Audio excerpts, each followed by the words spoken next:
Президент Садыр Жапаров Куран окуу боюнча эл аралык сынактын жеңүүчүсү Мухаммад Али Умаров менен жолукту.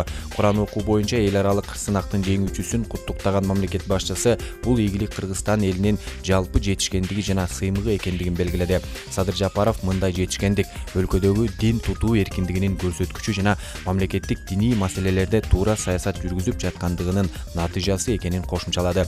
Мамлекет башчысы Мухаммад Али Умаровго бекем ден соолук жана ийгиликтерди каалап, ал мындан ары мамлекеттин өнүгүшүнө салым кошуу менен жаштар үчүн үлгү болооруна ишенерин билдирди. Ошондой эле президент Садыр Жапаров Мухаммад Али Умаровдун мугалими Марат Эркуловго шакиртинин эл аралык сынакта жеңишке жетишине зор салым кошкону жана татыктуу билим бергени үчүн ыраазычылык билдирди.